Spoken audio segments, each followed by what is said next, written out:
The veil was a constant companion, a shroud of black silk that separated Seraphina from the world. It was meant to hide the curse, the cruel magic her own grandaunt had woven into her skin at birth. Marked as too ugly, the spell had twisted her features in the eyes of all who beheld her, making them recoil in disgust. It did not matter what she truly looked like beneath. What they saw was what she was: a monster, a disgrace to the once proud Silverwood name. Her wolf, or lack thereof, was the other half of her shame. On her 16th birthday, when the moon had called to her blood, nothing had answered. She was wolfless, a hollow vessel in a society that revered the beast within. Between the curse and her emptiness, she was less than an omega. She was a void, a blight her family endured with barely concealed contempt. "The king has requested a tribute," her uncle Cassian said, his voice smooth and cold as river stone. He did not look at her, instead inspecting his manicured nails as if her presence was a speck of dust he was choosing to ignore. "A gesture of fealty from the minor houses. I have selected you." Seraphina's breath hitched behind the silk. The Alpha King, King Rorik, a man spoken of only in whispers, a boogeyman used to frighten pups. The Iron King, they called him, for the unyielding mask he was never seen without, and the brutal efficiency of his rule. He was a recluse who reigned from a jagged fortress in the northern mountains, a place from which few ever returned. Me? The word was a faint tremor in the oppressive silence of her uncle's study. "You are of no use here," Cassian stated, finally gracing her with a look of pure disdain. "You cannot be married off. You cannot strengthen our bloodline. You cannot even shift to defend our territory. You are, however, a highborn daughter of this house. Your life is the only currency you possess. You will be presented to him as a symbol of our unwavering loyalty." It was a death sentence, and they both knew it. He was not sending a tribute. He was discarding his family's shame in the most permanent way possible. She would be taken to the Iron King's cold, dark castle and would simply cease to be a ghost even before she was dead. Her older sister Anya found her later, packing a small, simple bag in the gray confines of her room. Anya was everything Seraphina was not: beautiful, beloved, with a magnificent silver wolf that was the pride of their family. Yet her eyes, usually so bright, were filled with a desperate sorrow. "You cannot let him do this," Anya whispered, grabbing her hands. "It is a sacrifice, Sarah. He is sending you to die." "And what should I do?" Seraphina asked, her voice hollow. She pulled her hands away, smoothing the black veil over her face, a gesture as ingrained as breathing. "Run? Where would a wolfless cursed girl go? I would be hunted down as a rogue before the next moon. This is the only path." "There is always another path," Anya insisted, tears welling. "Not for me," Seraphina replied, her heart a cold, heavy stone in her chest. "For me, there has only ever been this room, this veil. Now, there is a king and a fortress. It is merely a change of cages." She closed her bag, the soft click of the latch sounding like the final turn of a key in a lock. Her fate was sealed. She would face the Iron King and whatever end he had planned for her. It could not be worse than the slow death she was already living. The journey north was a silent, grim affair. Seraphina rode in a sealed carriage, guarded by two of her uncle's most stoic men. They never spoke to her, barely looked at her. They slid food and water through a small slot in the door, their hands retreating as if they feared her curse was contagious. The world outside was a blur of green and gray through the carriage's single grimy window. For days, she was alone with her thoughts, a far more punishing confinement than the carriage itself. She replayed every moment of her life, a tapestry woven with threads of scorn and pity. She remembered the other children who would run from her, the whispers of the adults, the way her own father could barely meet her veiled face. He had died 2 years ago, a sickness taking him swiftly, leaving Cassian as the head of their house.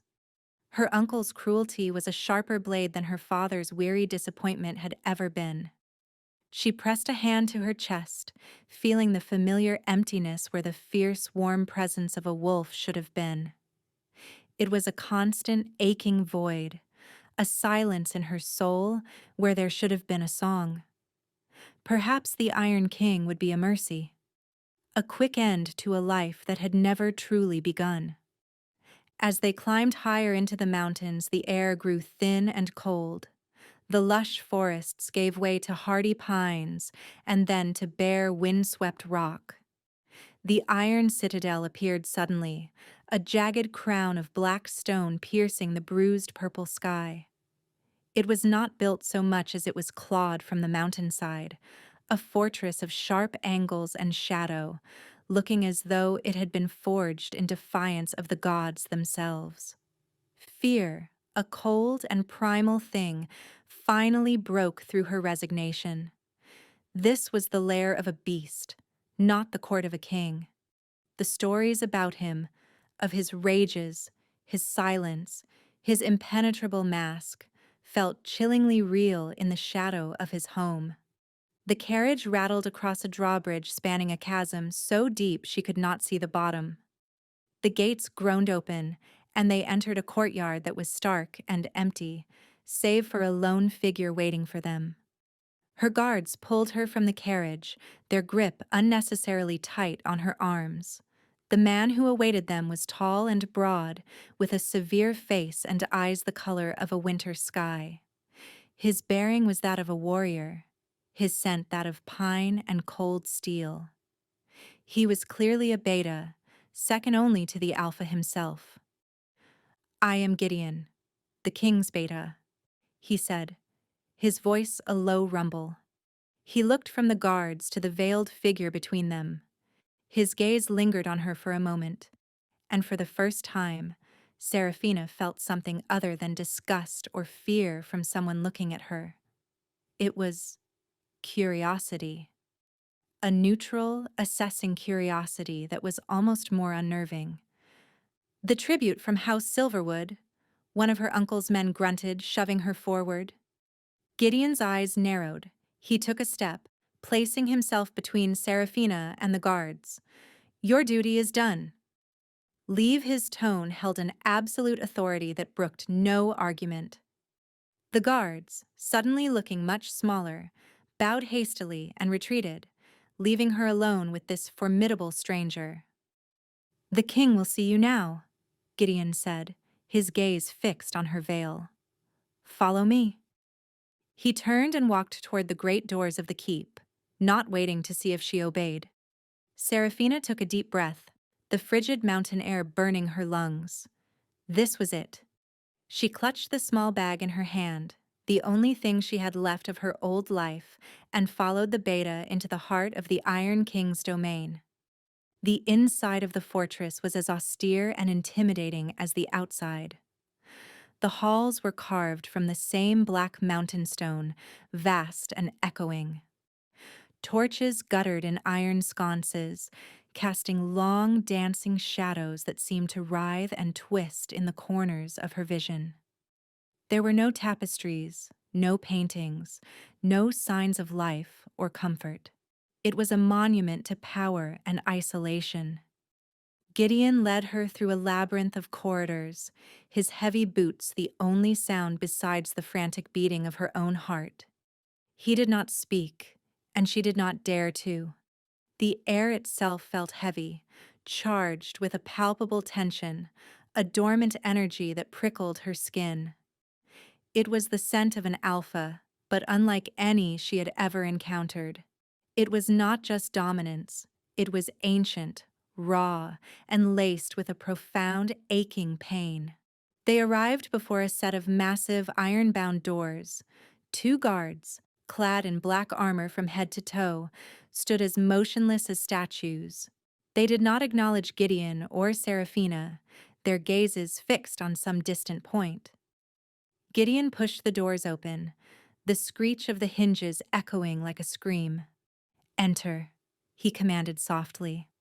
Seraphina hesitated for a heartbeat, her body frozen with a dread so profound it was paralyzing. Then she forced her feet to move, stepping across the threshold into the throne room. The room was cavernous.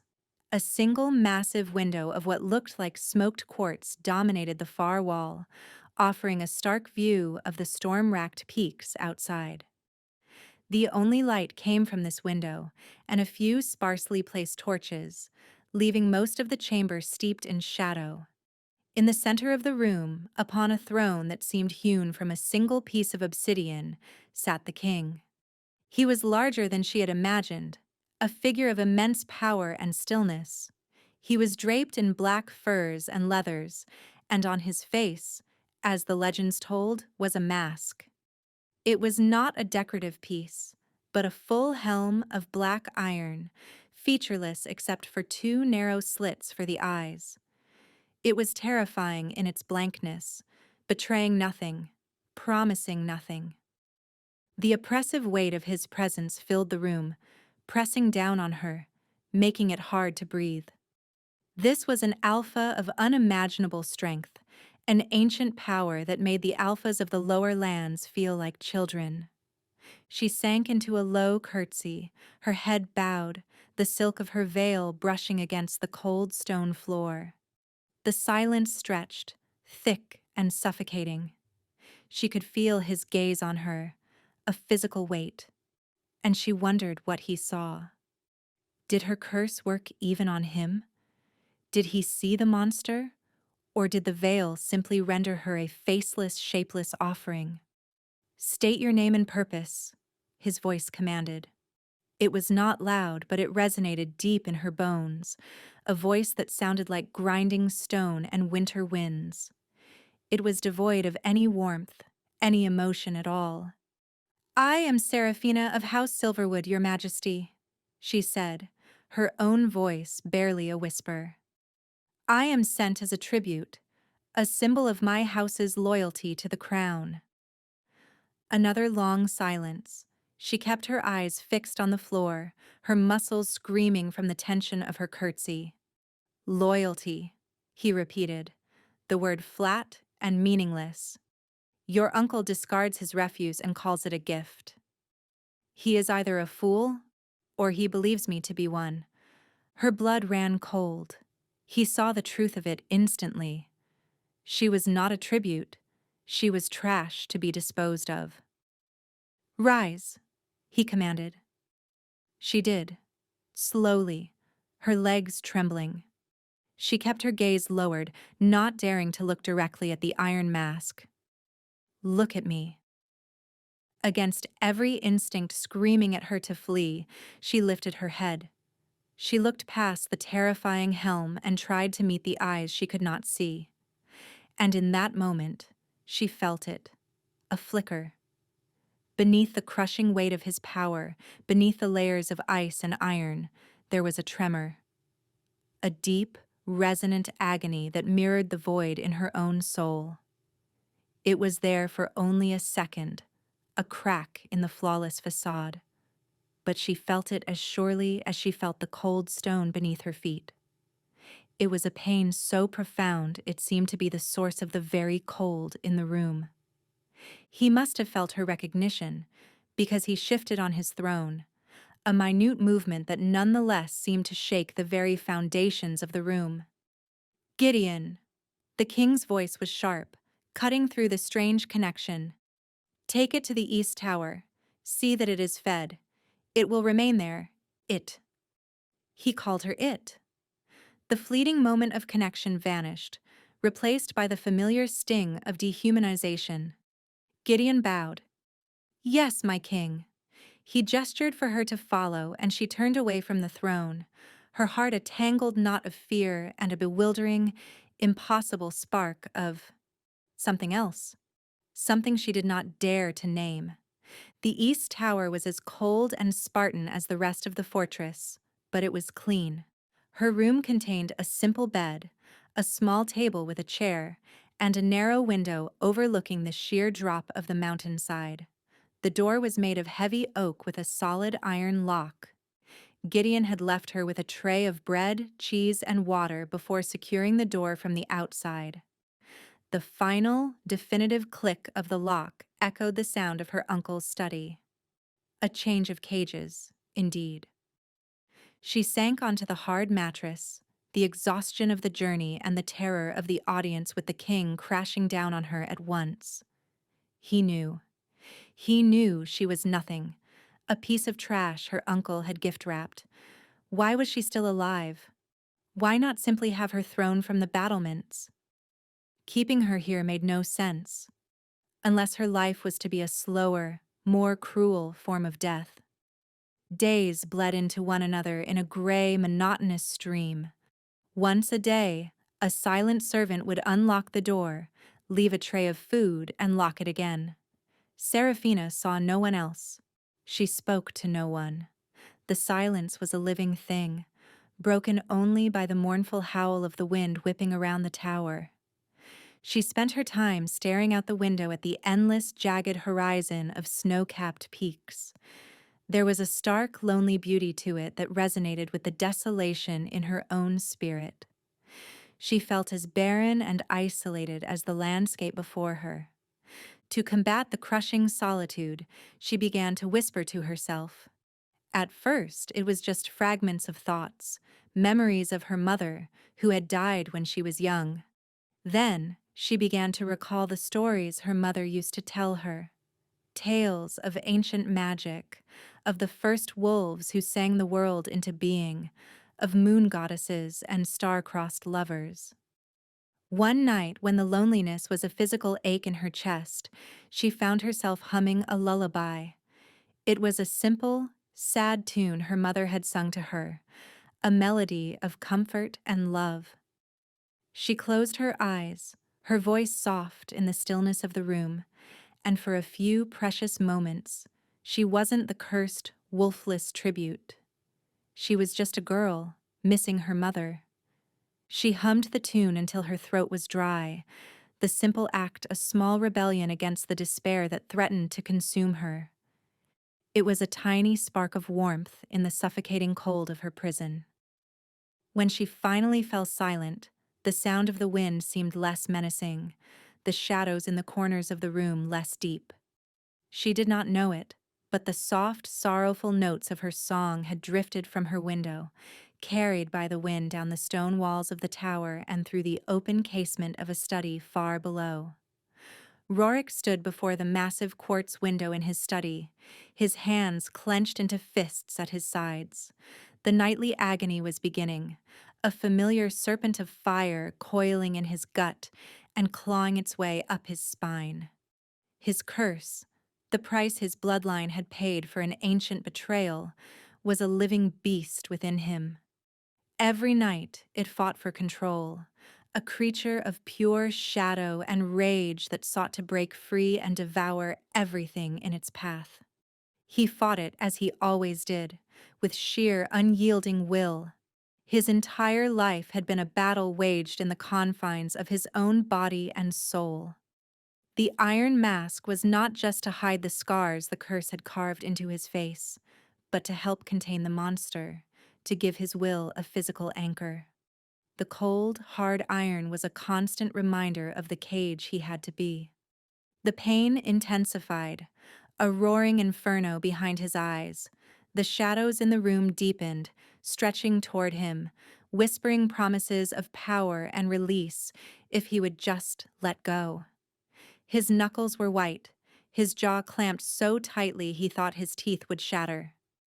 He could feel the transformation beginning, dark energy crackling over his skin, the beast pressing against the bars of his will. And then, he heard it. Faint, carried on the wind, a sound so unexpected it momentarily broke his concentration. It was a melody, a soft human sound in a fortress that was all but devoid of them.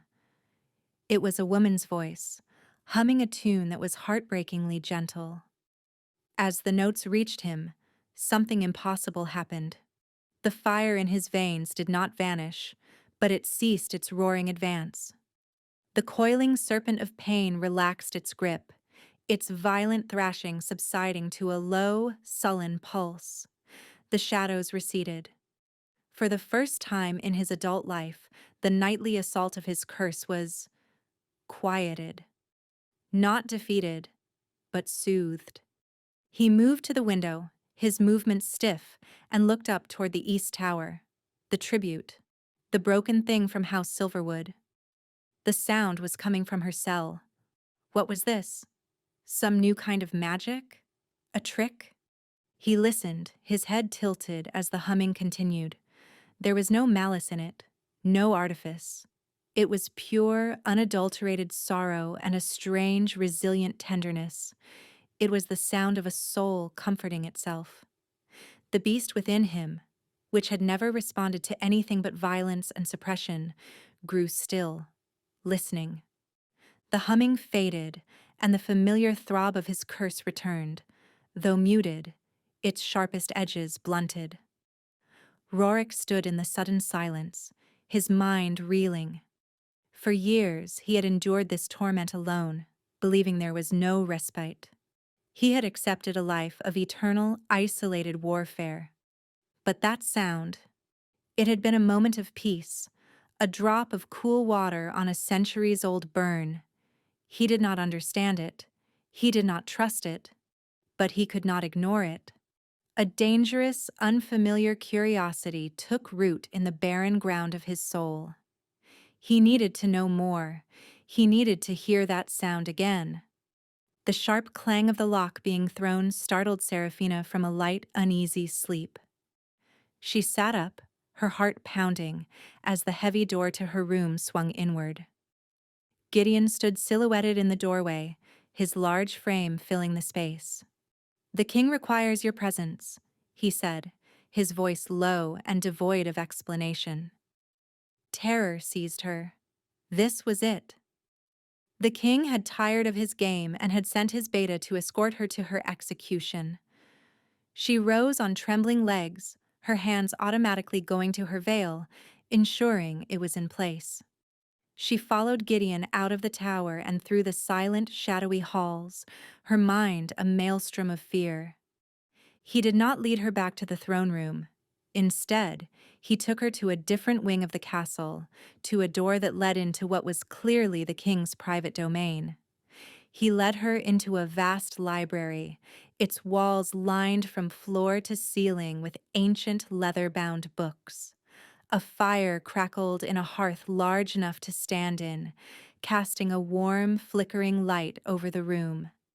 And there, standing in the center of the room before the fire, was the king. He was not wearing his heavy furs, but simple black breeches and a tunic. He was not wearing his mask. His back was to her, but as she entered, he turned. Seraphina's breath caught in her throat, and she instinctively flinched, her eyes squeezed shut. She waited for the revulsion, for the gasp of horror that her curse always elicited. But there was none. She dared to open her eyes. He was wearing the iron helm. Her relief was so profound it almost buckled her knees. Gideon gave her a gentle nudge forward and then retreated, closing the doors behind him, leaving her alone with the Alpha King.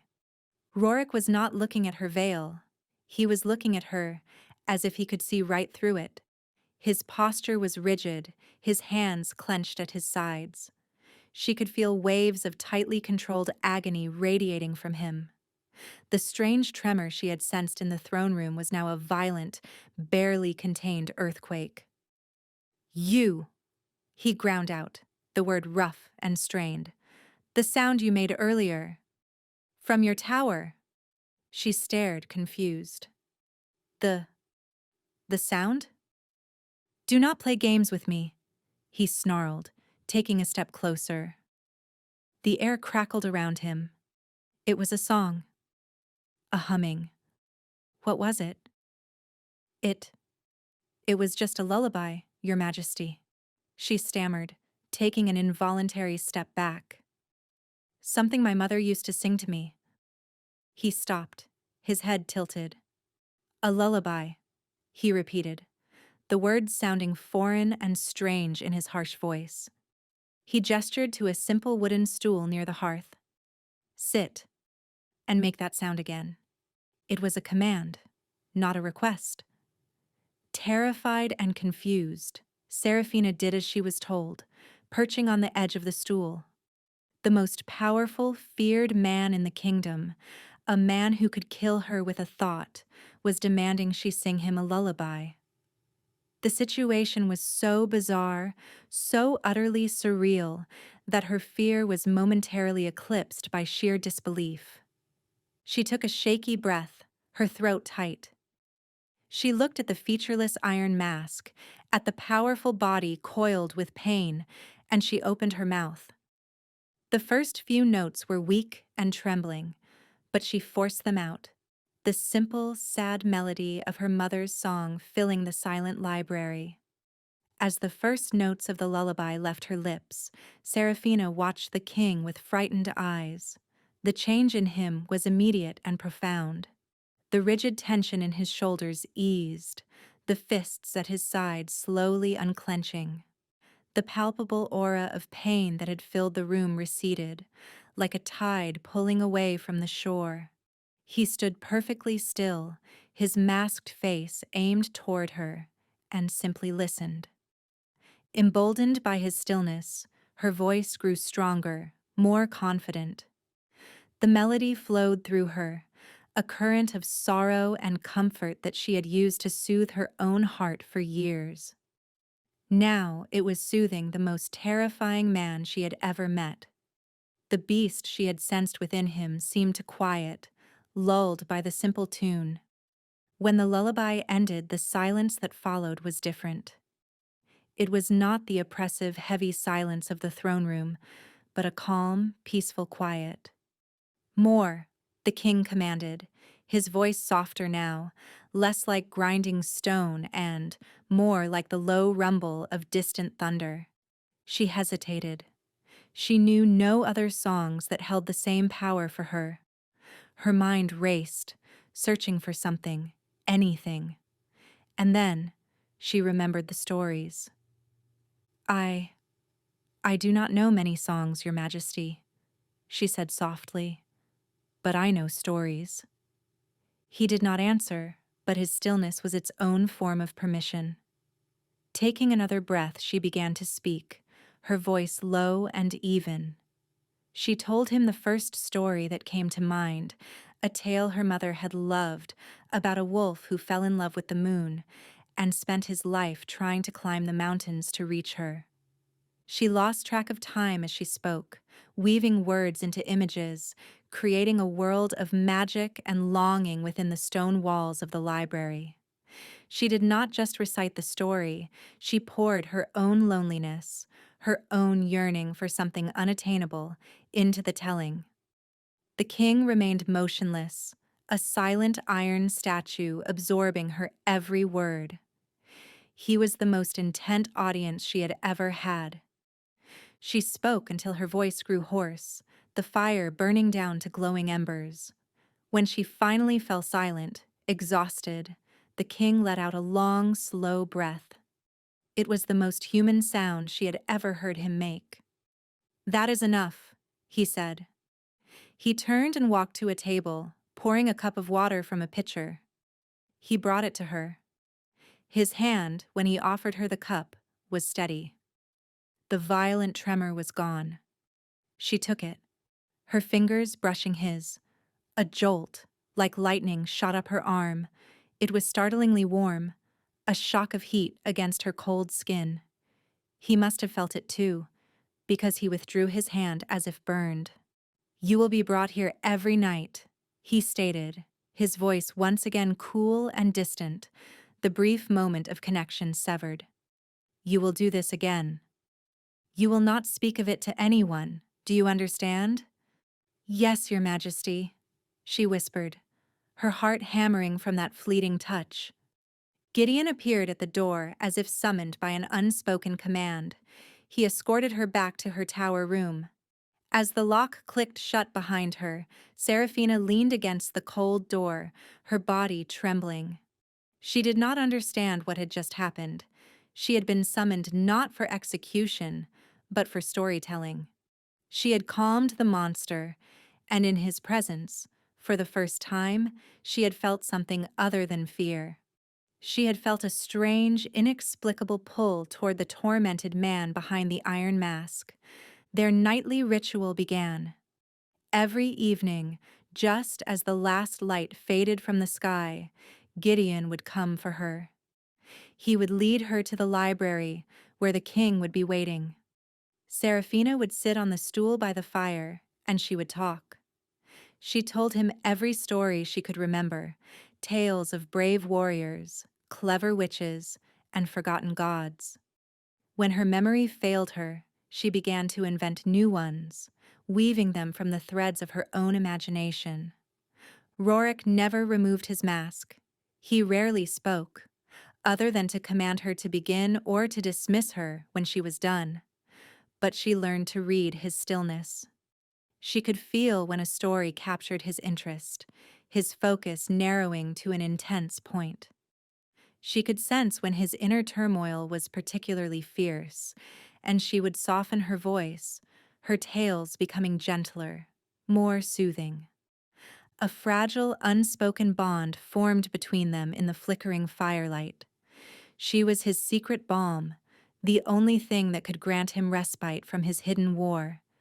And he was the first person to ever listen to her. He did not see her cursed face. He only heard her voice, her words. In that library, she was not the family's shame or a wolfless outcast. She was a storyteller. She had a purpose. One night, she finished a story about a cursed prince who could only be healed by a true name spoken with love. The silence that followed was heavier than usual. "Where did you learn such stories?" Rorik asked, his voice unexpectedly quiet. The personal question startled her. "My mother," she replied softly. "She told them to me. She said that stories were magic, that they could build bridges between lonely souls." He was silent for a long moment. She was wise. Another night, she faltered mid-sentence, her throat dry and her mind blank from exhaustion. "I am sorry, Your Majesty," she whispered, her head bowed in shame. I have no more stories tonight." She expected anger, a harsh dismissal. Instead, he rose from his chair and walked to one of the towering bookshelves. He pulled down a heavy leather-bound volume and placed it in her lap. "Then read," he said. She stared at the book. It was a collection of ancient pack legends, many of which she had never heard. She looked up at his masked face, bewildered. He wanted her to read to him? With trembling fingers, she opened the book. Her voice, hesitant at first, grew steady as she read the epic tales of the first alphas. She was no longer just his cure. She was his companion in the long, dark hours of the night. He began to leave different books for her, sharing with her the silent paper and ink world that had been his only solace for so long.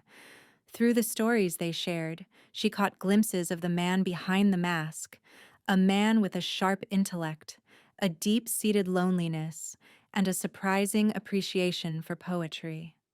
The terrifying Iron King was slowly, carefully, revealing fragments of Rorik.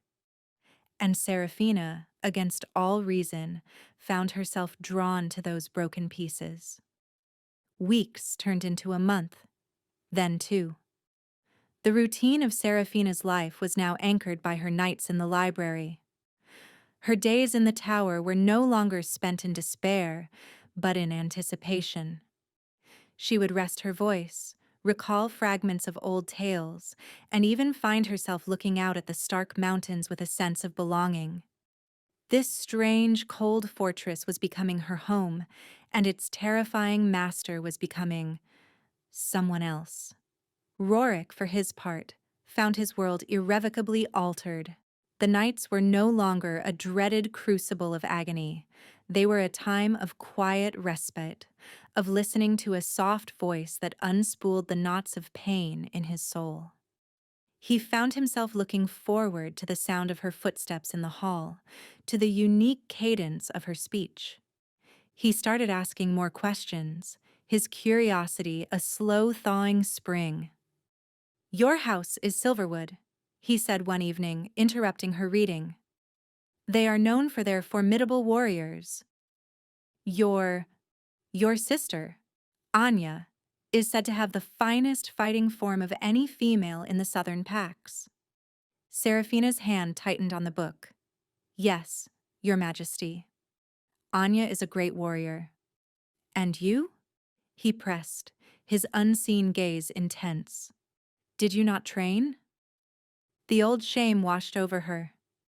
"I have no wolf, my king," she said, her voice small. "There was nothing for me to train." She expected him to recoil, to show the same disgust everyone else did. The wolfless were aberrations, flawed and weak. To an alpha king whose power was legendary, she must seem pathetic. But Rorik simply absorbed the information. "I see," was all he said. But his tone held no judgment, only a quiet thoughtfulness. He did not see weakness. He saw an explanation. He saw a piece of her story. He began to see her value where no one else ever had. Her mind was sharp, her memory for the old lore astonishing. She saw connections in the ancient texts that his own scholars had missed. She was not a warrior, but she possessed a different kind of strength, a resilience forged in a lifetime of pain, an empathy born of isolation. He started to realize that the voice that soothed his curse was not a mere magical anomaly. It was an extension of the person wielding it. The realization of the mate bond, when it came, was not a lightning strike, but a slow, dawning sunrise. He had been drawn to her from the moment she stood in his throne room, when he had felt her impossibly see the pain he kept so carefully hidden. Her voice had soothed his beast, but it was her courage, her quiet grace, her resilient spirit that was beginning to soothe him. The thought was both terrifying and exhilarating. His fated mate was a wolfless, cursed woman sent to him as garbage.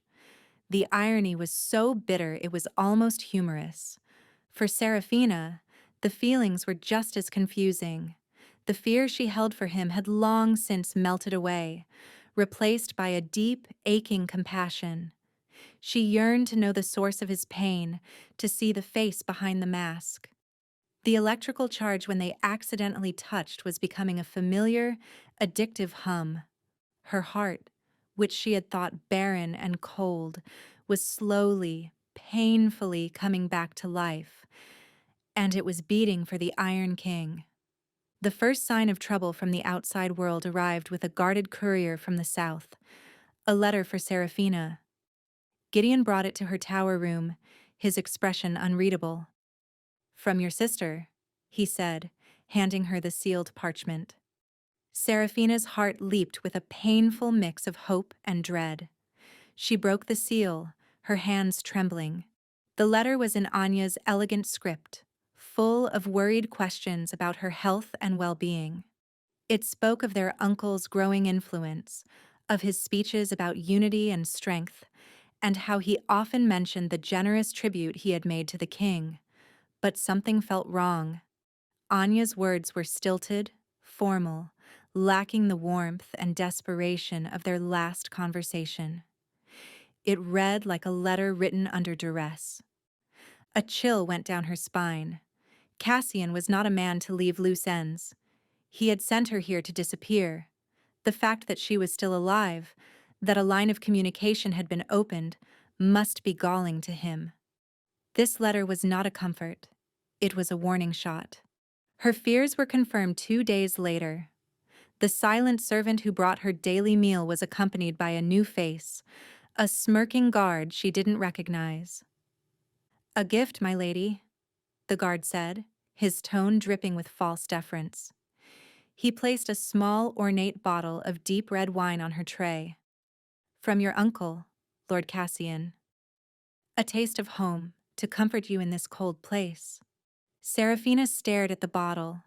It was a vintage from their family's own vineyards, her father's favorite. It was also, she knew with a certainty that froze her blood, poisoned. This was Cassian's solution, a quiet, untraceable death that could be blamed on a weak constitution or a sorrowful heart. She wanted to scream, to throw the bottle against the wall. But what good would it do? Who would believe her? The cursed tribute over a respected lord. Her life was as fragile as the glass in her hand. That night, in the library, she could not focus. Her voice shook as she tried to read, her hands trembling so badly she could barely hold the book. Rorik was silent for a long time, watching her. "What is it?" he finally asked, his voice cutting through her panicked thoughts. She flinched. "Nothing, my king. I am merely tired." "You are a terrible liar," he stated flatly. He rose and came to stand before her, a towering, intimidating shadow. "Tell me." The command was absolute. The secrets and fear tumbled out of her in a frantic whisper. The strange letter from Anya, the bottle of wine, her certainty that her uncle was trying to kill her. She expected disbelief, or worse, indifference. Her life was, after all, his to give or take. Instead, she felt a wave of cold, murderous rage emanate from him. It was a terrifying force, completely different from the hot, chaotic pain of his curse. This was the fury of the Alpha King, focused and lethal. "Gideon!" he roared, and the doors flew open instantly, the beta already there, his hand on his sword. "Bring me the wine from her room," Rorik commanded, "and find the guard who delivered it." His voice was colder than the mountain peaks outside. "He will tell me everything." Gideon returned in minutes, carrying the ornate wine bottle. Rorik took it, his gloved fingers tracing the seal of House Silverwood. He uncorked it with a sharp tug.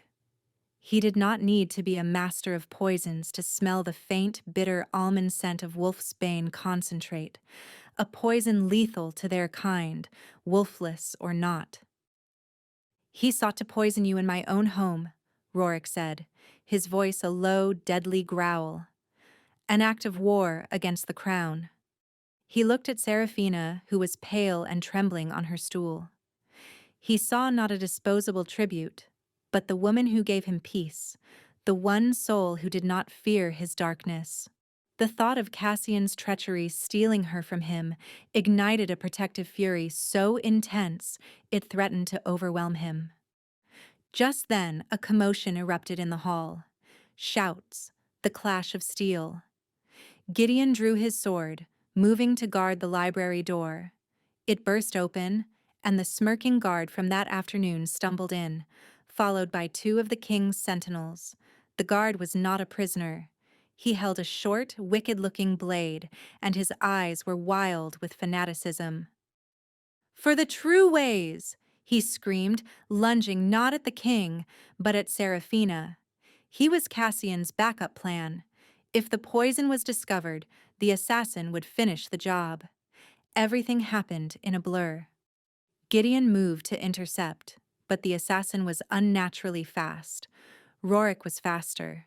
He moved with a speed that seemed to defy physics, placing his body between Seraphina and the blade.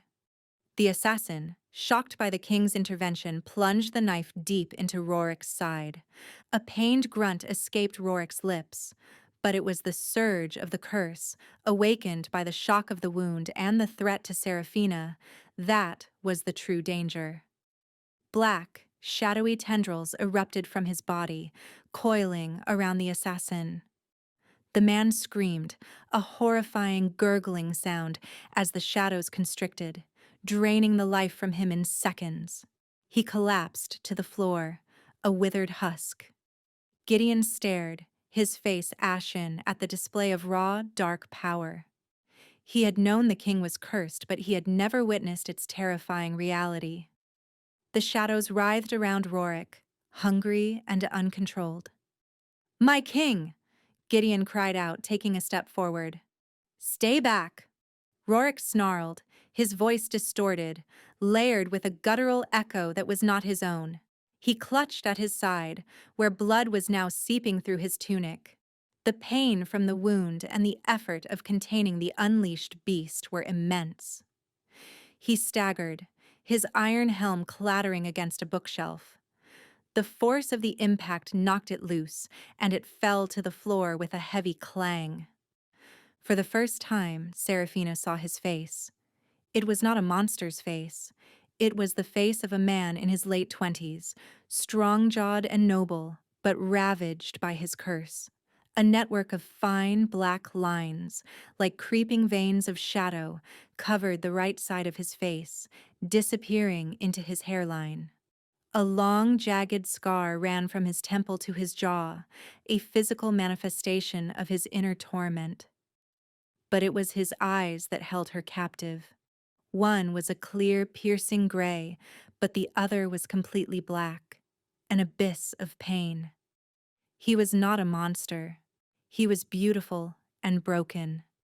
He met her gaze, his expression one of raw agony and utter vulnerability. The beast was fighting him, the shadows pulsing. He was losing. "Sarah, Fina," he gasped, his own name for her a desperate plea. "Sing." For a heart-stopping moment, Seraphina was frozen, caught between the horror of the dead assassin and the shocking revelation of the king's face.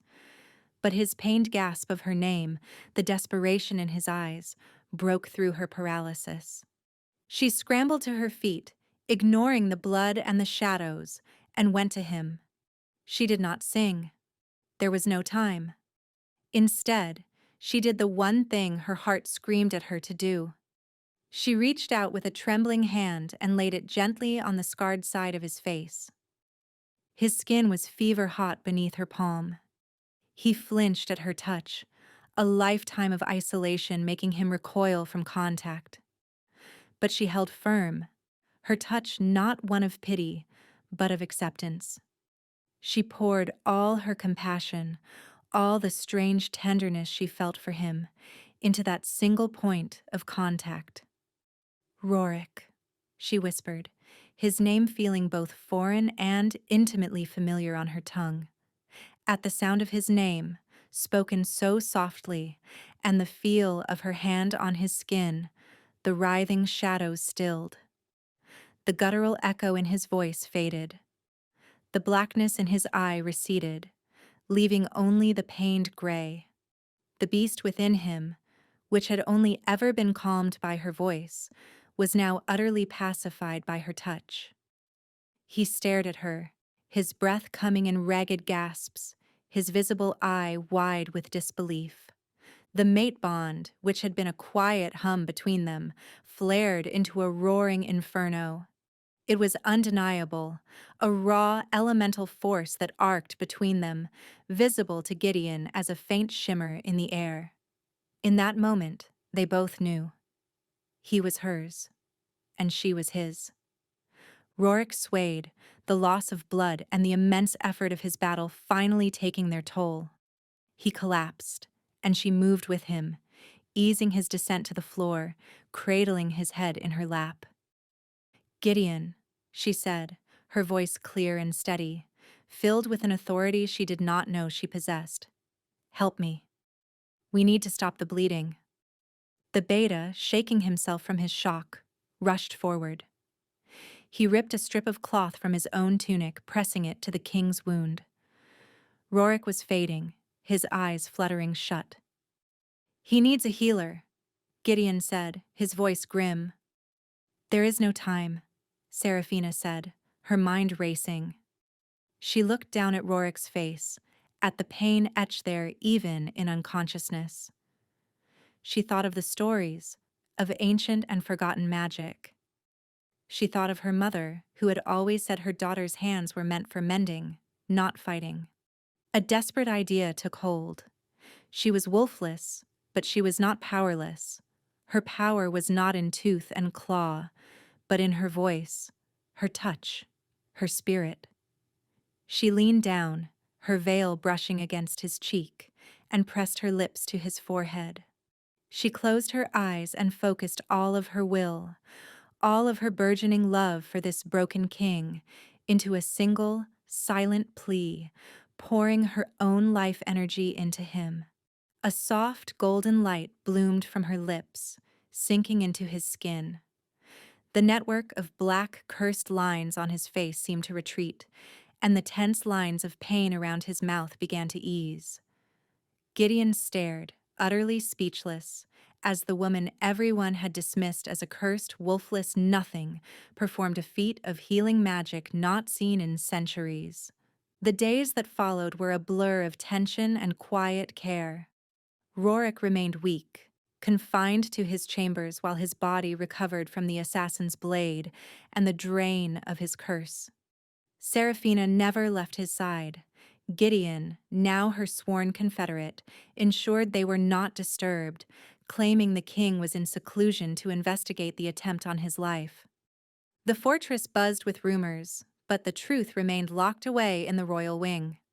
Seraphina, no longer a prisoner in the tower but a self-appointed guardian, tended to Rorik with a gentle focus. She changed his bandages, brought him broth, and when the pain threatened to return at night, she would simply take his hand, her touch enough to keep the beast at bay. They spoke little, but the silence was filled with a new, profound understanding. He would watch her for hours, his mask discarded on a nearby table, his scarred, vulnerable face open to her gaze. He was seeing her for the first time, too, not as a veiled tribute, but as Seraphina. He saw the strength in her soft eyes, the fierce determination in the set of her jaw. The curse that was supposed to make her hideous was nothing to him. The mate bond overrode the petty magic completely. He saw only her, his mate, his savior. One afternoon, as she was replacing a compress on his forehead, he caught her hand. His grip was gentle but firm. "Why?" he asked, his voice rough from disuse. "Why did you not run?" "Anyone else would have been horrified by what I am." "I saw you," she answered simply, meeting his gaze without hesitation. "Not the curse, not the king. I saw a man in pain, the same way you heard my voice, and not my reputation."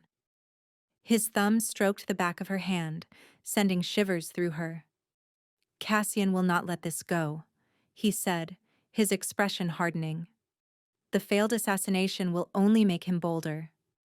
He will see you as a threat to his ambition now, not just a nuisance to be discarded." "What will he do?" she asked. "He will use our laws against us," Rorik said grimly. "He will come here, feigning concern. He will demand a great council of the Alpha Lords, and he will use your curse and your influence over me to paint you as a witch. He will try to turn the entire kingdom against you." The fear she had held at bay returned. It was one thing to face an assassin in the dark, another to face the judgment of the entire werewolf nobility. "Let him come," she said, a surprising steel in her voice. She looked at the man holding her hand, the king who had shown her his deepest vulnerability, the mate her soul recognized. She was no longer the frightened, shamed girl who had arrived at this fortress. "We will face him together." As if on cue, Gideon entered the room, his face grave. "My king." "A rider has arrived from the south. Lord Cassian has invoked the ancient right of council. He and the other alphas will be here within the week." Rorik pushed himself to a sitting position, his jaw set. "Then let them come," he said, his eyes finding Seraphina's. "It is time the kingdom learned who their king truly is. And who their queen will be." The great hall, A space even larger and more intimidating than the throne room was filled with the collected power of the kingdom. Alphas from every major pack were there, massive, powerful men and women whose combined presence made the very air thrum with dominant energy. They sat at a huge, circular table of petrified wood, their faces grim and expectant. Rorik sat at the head of the table, once again wearing his iron helm. It was a strategic choice, a return to the symbol of implacable authority they all knew and feared. Seraphina stood behind him, slightly to his right, her own black veil a mirror of his mask. She could feel the weight of dozens of suspicious, hostile stares, could hear their muttered whispers about the veiled witch in the king's shadow. Lord Cassian stood in the center of the circle, his face a mask of false grief and righteous anger. He was a master manipulator, his voice ringing with passion as he wove his poisonous tale. I sent my niece here as a tribute of our loyalty, a gesture of honor, he boomed, his eyes sweeping across the assembled alphas. I sent her in good faith, only to hear whispers of dark magic, of a king held in thrall. This woman, he pointed a dramatic finger at Seraphina, is cursed, marked from birth as a thing of ugliness and ill omen. She is wolfless, a hollow shell. And yet, our king, who has not left his fortress in a decade, is suddenly under her sway. He leaned forward, his voice dropping to a conspiratorial whisper. I believe she has ensnared him with witchcraft. I believe she is the reason for his long seclusion, a parasite who has finally revealed her influence. For the good of the kingdom, for the health of the crown, I demand she be tried and purified by flame. A murmur of agreement went through the alphas. They were traditionalists, warriors who understood strength and bloodlines. They did not understand curses, wolflessness, or a king who seemed to favor such a creature. Cassian's words preyed on their deepest prejudices.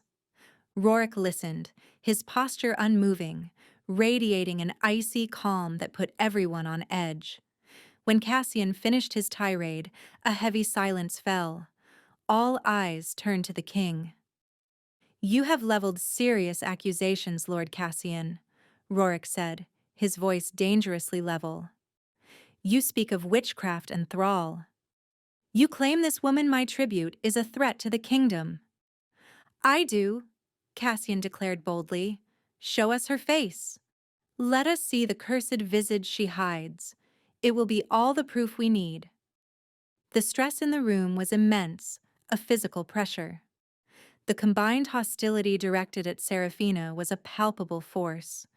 Rorik could feel it. And worse, he could feel the beast within him stirring in response to the threat against its mate. The black veins on his hands, hidden beneath his gloves, began to pulse. The pain was returning, fed by the anger and fear in the room. He fought to keep his voice steady. Her face is of no concern to this council, he stated. Then you are a fool, or you are already lost to her magic. An old, grizzled alpha from the Stonefall pack snarled, slamming his fist on the table.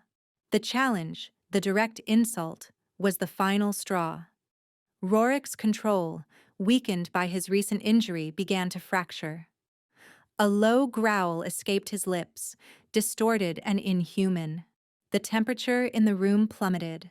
The torches flickered as shadows in the corners deepened, coalescing around the throne. The alphas recoiled, their instincts screaming at the presence of an unnatural predator. Rorik was losing the fight. As the shadows writhed around the throne and Rorik's inhuman growl echoed in the hall, panic began to ripple through the assembled alphas. Cassian's face, however, was alight with triumph. This was what he had wanted. To provoke the king, to force him to reveal the monstrousness he hid, proving his accusations true. Seraphina watched, her heart seized with terror not for herself, but for Rorik. She saw the violent struggle in his posture, felt the agony of his battle. He was trying to protect her, but in doing so, he was destroying himself. In that moment, a profound clarity washed over her. She was done hiding. She was done being a victim of other people's curses and ambitions. Her mother had said stories could build bridges. It was time to tell her own. She stepped out from behind the throne, moving into the center of the room. Every eye swiveled to her. "You wish to see my face, Lord Cassian?" she asked, her voice ringing with a surprising strength that cut through the tension. "You believe my appearance is proof of my evil?" Before anyone could react, she reached up with both hands and untied the ribbons of her veil.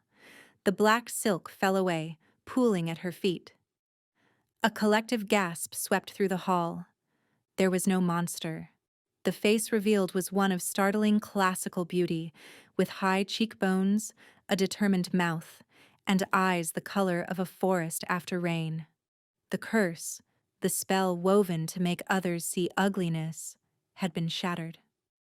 Perhaps it was the power of the fully awakened mate bond, or perhaps it was her own act of ultimate self-acceptance. But the magic had unraveled, leaving only the truth. Cassian stared, his jaw slack with shock and fury. His primary piece of evidence had just evaporated.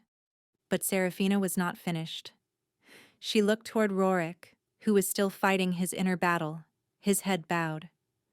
She knew her touch could calm him, but she needed to do more. She needed to heal the sickness in this room. She took a deep breath and began to sing. It was not a lullaby this time, or a simple tune. It was an ancient song of truth, a melody pulled from the very core of her soul. Her voice, clear and powerful, filled the great hall. It was a sound of pure, unblemished magic. It washed over the angry, fearful alphas, soothing their aggressive instincts, clearing the fog of prejudice from their minds. Then her song shifted, focusing its power on two individuals. It wrapped around Rorik, a golden wave of light and love, pushing back the shadows, calming the raging beast, and lending him her strength. He raised his head, the inhuman growl fading, the oppressive cold receding. Finally, her voice turned on Cassian. The song did not soothe him. Instead, it acted like a pure, clear light shone upon something rotten. It illuminated the darkness within him, stripping away his handsome facade. A foul, black aura became visible around him, an aura of greed, jealousy, and murderous intent. The assembled alphas saw his soul for what it was, and they recoiled in genuine horror. The song ended. In the ringing silence, Rorik stood. He reached up and, with a slow, deliberate movement, removed his iron helm. He let it fall to the floor. He stood before his alphas, revealing his scarred face, his mismatched eyes, his vulnerability. "This is my curse," he said, his voice clear and strong. "A burden I have carried in silence for years. And this," he turned, his gaze softening as he looked at Seraphina, "is my cure, my mate, your future queen." He walked to her, took her hand, and raised it for all to see. "Lord Cassian," he said, his voice turning to ice as he faced his accuser, "is a traitor and a kinslayer who attempted to murder a member of my court and his own kin. His darkness is now plain for all to see. Seize him." The alphas, their minds cleared by her song, their loyalty to their true king reaffirmed by his honesty, needed no further convincing. Two of the largest alphas grabbed a sputtering, horrified Cassian, his foul aura clinging to him like a shroud, and dragged him away. With Cassian gone, the atmosphere in the great hall transformed. The lingering fear and hostility were replaced by a stunned, reverent silence. The alphas looked from their unmasked, scarred king to the beautiful, powerful woman at his side, and they finally understood. They had not witnessed witchcraft. They had witnessed a miracle.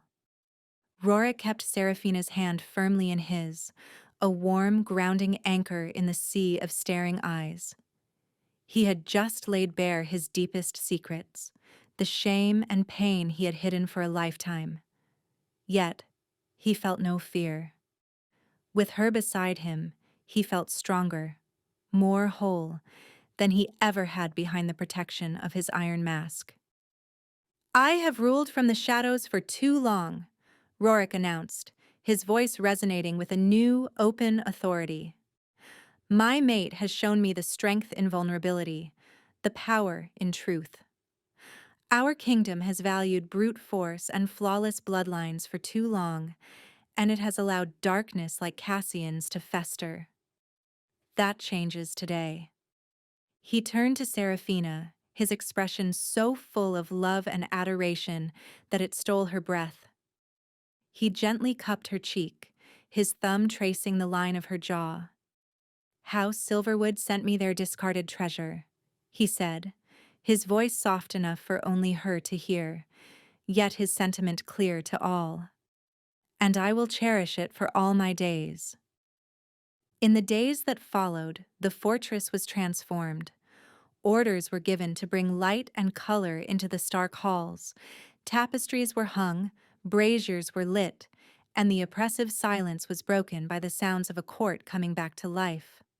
Rorik, no longer hiding, began to rule in person, his counselors and even Gideon marveling at the wisdom and compassion he had always possessed but had kept locked away. The mating ceremony was held a week later, not in the grim Great Hall, but in an ancient open-air stone circle on one of the lower mountain slopes, just as the sun was setting. All the alphas who had been present at the council attended, their loyalty now absolute. Seraphina wore a simple gown of silver, her dark hair unbound. Rorik stood before her, not in armor, but in fine leathers, his scarred face open to the world. Following the ancient rite, he bit gently into the curve of her neck, his teeth grazing her skin, leaving the permanent mating mark that declared her his to the world. She, in turn, placed her hand over his heart, her unique energy sinking into him, marking his soul as hers. The bond between them settled, a deep, unbreakable connection that sang with contentment. When the rite was complete, he did not kiss her. Instead, he leaned in and rested his forehead against hers, a gesture of profound intimacy and equality. "My storyteller," he murmured. "My king," she whispered back. The kingdom had its queen, not a warrior queen with a mighty wolf, but a queen whose strength was in her voice, her heart, and her unwavering ability to see the light in the deepest darkness. The Iron King was no more. In his place stood Rorik and Seraphina, their two halves finally made whole, ready to lead their people into a new dawn. 1 year later, the Iron Citadel was unrecognizable. The gardens, long neglected, bloomed with resilient mountain flowers, their bright colors a testament to the new life that had taken root. The halls, once cold and silent, now echoed with conversation and, even, on occasion, laughter. The black stone walls remained, but they were no longer the bones of a prison. They were the foundations of a home.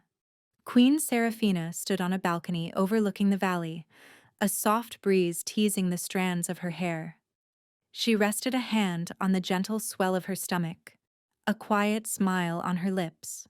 The life growing within her was a symbol of everything that had changed, a promise of hope, a union of two souls who had found each other in the dark. Strong arms wrapped around her from behind, and she leaned back into the familiar, solid warmth of her husband's chest. Rorik rested his chin on her shoulder, his own hand coming to rest protectively over hers on their unborn child. He no longer wore a mask of any kind. The scars on his face were simply a part of him now, a map of the battles he had won. His people had come to see them not as a mark of a curse, but as a symbol of their king's resilience. "What are you thinking about?" he asked, his voice a low, contented rumble against her ear. "About a frightened girl in a veil," she answered softly, "and a lonely king in an iron mask. It feels like a story from another lifetime." "It was," he said, pressing a kiss to her temple. "A story that needed a new ending. You gave it to us." Their reign had begun a quiet revolution. Empathy and wisdom were now valued alongside strength. The wolfless were no longer outcasts, but were integrated into the society, their other skills and talents finally recognized. Seraphina had established libraries and schools, fostering the stories and knowledge that had been her own salvation. Rorik, with his mate by his side, ruled with a firm but just hand, his curse now a quiet, dormant thing, held in check not by will, but by love. Down in the courtyard, Gideon was patiently attempting to teach a group of young shifters a complex training maneuver. Anya was there too. After Cassian's imprisonment, she had been named head of House Silverwood. She was a frequent and welcome visitor, her bond with her sister stronger than ever. She had been the first to marvel at Seraphina's true strength, her shame replaced by a fierce, protective pride. "He's kicking," Seraphina whispered, a gasp of delight escaping her. Rorik chuckled, a warm, genuine sound she would never tire of hearing. He knelt before her, pressing his ear to her belly. His eyes, once so full of pain, now shone with a light that was all for her. A warrior, like his mother. She laughed, running her fingers through his dark hair. "His mother is a storyteller, my love." "The fiercest kind of warrior there is," he corrected, looking up at her with an expression of such profound love it made her heart ache with joy. He rose and captured her lips in a soft, lingering kiss. In the quiet of their balcony, high in the mountains that were once his prison and were now their sanctuary, the king and queen stood together. They were no longer defined by their scars or their secrets, but by the love that had healed them, a love that was now rebuilding a kingdom. The story of the cursed girl and the Iron King was over. Their own story, a tale of love, family, and a brighter future, was just beginning.